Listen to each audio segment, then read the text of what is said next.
തുടങ്ങാം. നമ്മളിപ്പോ ഏതൊക്കെ നെക്കുകളാ പഠിച്ചത് മാർക്ക് ചെയ്യാൻ?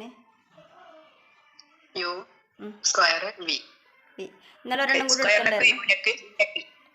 ഒരെണ്ണം കൂടി എടുത്തിട്ടുണ്ടായിരുന്നു ലാസ്റ്റ് ടൈമില്. ഫുള്ളായില്ല, കട്ടായിപ്പോയി. ലാസ്റ്റ് സമയം വെച്ചിട്ട് കട്ടായിപ്പോയി. പക്ഷെ എന്റെ വീഡിയോ കിട്ടിയിട്ടുണ്ട്, ഞാൻ ഗ്രൂപ്പിൽ അയക്കാം.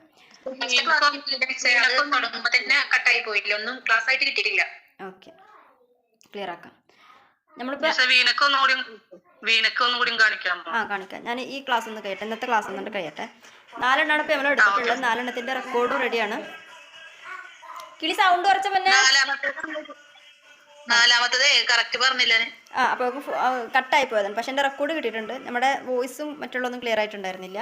റെക്കോർഡിലൊക്കെ ക്ലിയർ ആയിട്ട് കിട്ടിയിട്ടുണ്ട്. ഞാൻ അയച്ചുതരാം. ഓക്കെ, എന്നാലും ഒന്നുകൂടെ റിപ്പീറ്റ് ചെയ്ത് ക്ലാസ്സും തരാം. ഇന്നലെ 4ാമത്തെ ക്ലാസ് എടുക്കുമ്പോൾ സൗണ്ട് ക്ലിയർ ആയിട്ടുണ്ടായിരുന്നില്ല.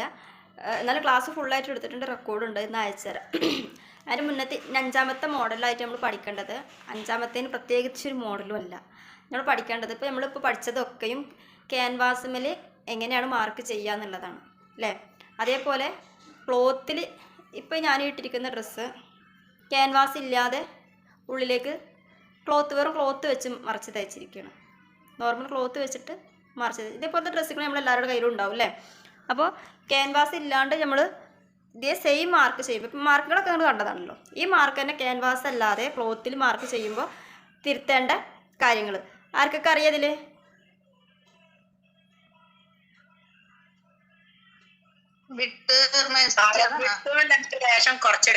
ലേശം അല്ല, തയ്യൽ തുമ്പ്. അതെങ്ങനെയാണ് എന്ന് വെച്ച് കഴിഞ്ഞാൽ, നമ്മളിവിടുത്തെ വിടുത്ത് മാർക്ക് ചെയ്യുമ്പോൾ ഭാഗമാണ് നമ്മളിവിടെ വിടുത്ത് മാർക്ക് ചെയ്യുക. ക്യാൻവാസിൽ നമ്മൾ വിടുത്ത് മാർക്ക് ചെയ്യുമ്പോൾ ആ 4-ൽ1 ഭാഗം അങ്ങനെ എടുത്ത് മാർക്ക് ചെയ്യും.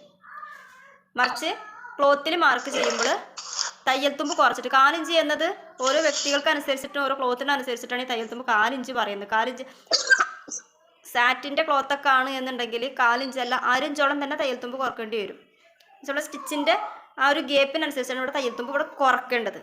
ഈ ഭാഗം വരുമ്പോൾ ഇവിടെ കുറക്കുകയാണ് ചെയ്യേണ്ടത്. കാരണം ക്ലോത്തിൽ ഇങ്ങനെ കട്ട് ചെയ്ത് പോയി കഴിഞ്ഞാൽ തയ്യൽ തുമ്പ് സ്റ്റിച്ച് തൊട്ടിപ്പുറത്ത് വന്നു കഴിഞ്ഞാൽ കറക്റ്റ് ആവും. മറിച്ച് ക്യാൻവാസിൽ കട്ട് ചെയ്യുമ്പോഴോ നീളമാണ് കൂടുതൽ എടുക്കേണ്ടത്. ഇവിടെ കുറച്ചിട്ടാണ് എടുക്കേണ്ടത്, ക്യാൻവാസിൽ നീളം കൂട്ടിയിട്ടാണ് എടുക്കേണ്ടത്. ക്യാൻവാസിൽ വിടുത്തിൻ്റെ കാര്യമൊന്നും ചെയ്യാനില്ല, കറക്റ്റായിട്ട് അവിടെ വിടുത്ത് മാർക്ക് ചെയ്യുക, അവിടെ തന്നെ കട്ടും ചെയ്യാം. പക്ഷേ നീളത്തിൻ്റെ കാര്യത്തിൽ എന്ത് ചെയ്യണം, നമുക്ക് 5 ഇഞ്ചാണ് വേണ്ടെങ്കിൽ ക്യാൻവാസിൽ കട്ട് ചെയ്യുമ്പോൾ ഒരു 1/2 ഇഞ്ച് അല്ലെങ്കിൽ 1/4 ഇഞ്ച് കൂട്ടിയിട്ട് എടുക്കണം. അതെന്താണ്, നമ്മൾ ക്യാൻവാസ് നമ്മളെ ക്ലോത്തുമ്മൽ അറ്റാച്ച് ചെയ്തിട്ട് മറിച്ച് ഉള്ളിലൊക്കെ അടിച്ച് തയ്ച്ച് ഫുള്ള് ഫിനിഷ് കഴിഞ്ഞാൽ ഷോൾഡർ നമ്മളുണ്ട് പിടിക്കും. അപ്പോൾ ഒരു 4 ഇഞ്ച് അവിടെ കയറും. 4 ഇഞ്ചാണെങ്കിൽ 4 ഇഞ്ച് കയറും. 1/2 ഇഞ്ചാണ് നിങ്ങൾ ഷോൾഡർ പിടിക്കണമെങ്കിൽ 1/2 ഇഞ്ച് കയറും. അപ്പോൾ അതിനനുസരിച്ചിട്ട് അതൊന്ന് നീളം കൂടുതലെടുക്കുക. ക്യാൻവാസിൽ കട്ട് ചെയ്യുമ്പോൾ നീളം കൂടുതലെടുക്കുക. ഇത് രണ്ടും പഠിച്ച് ഇനി ക്യാൻവാസ് ഇല്ലാതെ നമ്മൾ ക്ലോത്തിൽ ഇപ്പോൾ റൗണ്ട് നെക്കിൽ നമ്മൾ കട്ട് ചെയ്തു, നെക്ക് കട്ട് ചെയ്തു. അതിന് തയ്ക്കുന്ന രൂപത്തിൽ ക്യാൻവാസ് ഇല്ലാതെ വരുമ്പോൾ എന്താ ചെയ്യുക? ക്രോസ് പീസ് വെച്ച് 4 ഇഞ്ച് കുറച്ചിട്ട് വിടുത്ത് 4 ഇഞ്ച് കുറക്കണം.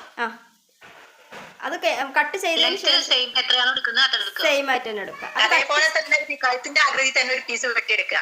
എന്നിട്ട് ഓക്കെ, ഇപ്പോൾ കട്ട് ചെയ്യുന്ന രീതി ഇപ്പോൾ നമ്മൾ പറഞ്ഞതും അത് നമ്മൾ കട്ട് ചെയ്തു കഴിഞ്ഞു. ക്യാൻവാസ് ഇല്ലാണ്ട് നമ്മൾ ക്ലോത്തിൽ ഇപ്പോൾ നമ്മൾ പഠിച്ച പ്രകാരം കട്ട് ചെയ്തു.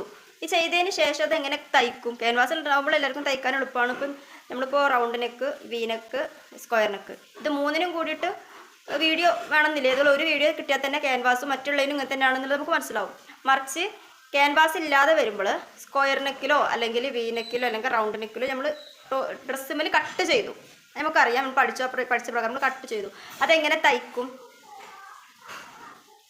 ഒന്നുകിൽ ഒരാൾ പറഞ്ഞു ഒന്നുകിൽ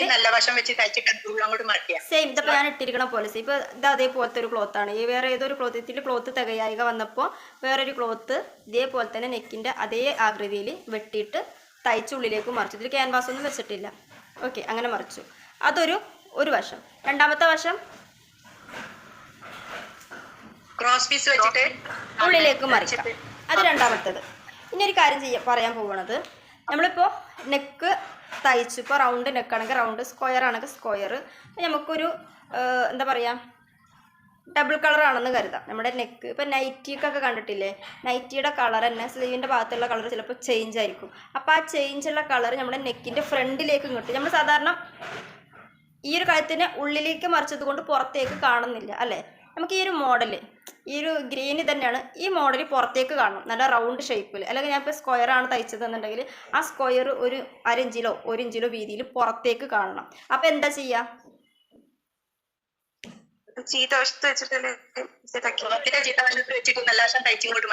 മറിച്ചിങ്ങോട്ട് എടുക്കും. അപ്പൊ ക്യാൻവാസിന്റെ ആവശ്യമുണ്ടോ? കട്ട് കിട്ടും, കുറച്ച് കിട്ടും, ഗ്രിപ്പ് കിട്ടും അല്ലേ. ഇപ്പൊ ഈ സ്ക്വയർ നെക്കിന്റെ ഭാഗം ഇപ്പൊ റൗണ്ട് ഷേപ്പിലേക്ക് നമ്മൾക്ക് അങ്ങനെ ഒരു പീസ് ഇല്ല. അങ്ങനെ ഒരു പീസ് നമുക്ക് ഇങ്ങനെ ഒരു പീസ് നമുക്ക് വേണം അല്ലേ. ഈ ഒരു സൈഡിൽ നിന്ന് നമ്മൾ തയ്ച്ച് കഴിഞ്ഞാൽ അവിടുത്തെ ഡിഫറെന്റ് കളറാണല്ലോ അങ്ങനെ വെക്കല്. നമ്മൾ നോർമൽ നെക്കിന് നമ്മൾ ഡിഫറെന്റ് കളറാണ് വെക്കല് അല്ലേ. സെയിം കളർ അങ്ങനെ എടുത്തിട്ട് പുറത്തേക്ക് വെക്കുന്നവരുണ്ട്, എന്നാലും ഡിഫറെന്റ് കളർ ആകുമ്പോഴാണ് അത് അറിയുള്ളൂ, അല്ലെങ്കിൽ സെയിം കളർ വെച്ച് കഴിഞ്ഞാൽ അറിയില്ല. അപ്പം ഇങ്ങനെ ഒരു പീസ്, ഇത്ര സ്ക്വയർ ആയിട്ടുള്ളൊരു പീസ് നമുക്ക് കിട്ടിയാലേ നമുക്ക് ഈ നെക്ക് അതുപോലെ വെച്ച് റൗണ്ടിൽ വെട്ടി കുറച്ച് വീതിയിൽ വെച്ചിട്ട് നമുക്ക് അതിനെ പുറത്തേക്ക് മറിച്ചെടുക്കാൻ ഇതുപോലത്തെ ഒരു പീസ് കിട്ടിയാലേ പറ്റുള്ളൂ. അപ്പം നമ്മുടെ അടുത്ത് ഇങ്ങനത്തെ ഒരു പീസ് ഇല്ല, മൊത്തം അങ്ങോട്ടും ഇങ്ങോട്ടും ഏണും കോണൊക്കെ ആയിട്ടുള്ളൊരു പീസുകളാണ് നമുക്ക് കിട്ടിയത് എന്നുണ്ടെങ്കിൽ എന്താ ചെയ്യുക, വേഗം നമ്മളത് ക്രോസ് പീസ് കട്ട് ചെയ്യും. റൗണ്ട് നെക്കിലാണെങ്കിൽ വേഗം അത് ക്രോസ് ആക്കും അല്ലേ. ക്രോസ് ആക്കിയിട്ട് ഈ പറഞ്ഞ പോലെ ചെയ്യും. അപ്പം എങ്ങനെയാണ് ക്രോസ് ആക്കാന്നുള്ളതൊന്നും അറിയണ്ടേ നമുക്ക്. ക്രോസ് പീസ് എങ്ങനെ കട്ട് ചെയ്യേണ്ടതെന്നുള്ളത് അറിയണ്ടേ?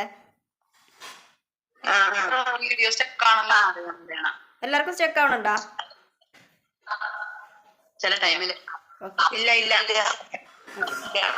ക്രോസ് പീസ് കട്ടാവാൻ നമുക്ക് ഇതേപോലെ തന്നെ എന്ത് കിട്ടണമെന്നില്ല, ക്ലോത്ത് കിട്ടണമെന്നില്ല. ചില ക്ലോത്തുകൾ നമ്മൾ തയ്ച്ച് കഴിഞ്ഞ് കഴിഞ്ഞാൽ അല്ലെങ്കിൽ വെട്ടി കഴിഞ്ഞ് കഴിഞ്ഞാൽ ചില ക്ലോത്തുകൾ നമുക്ക് തികയായിക വരും.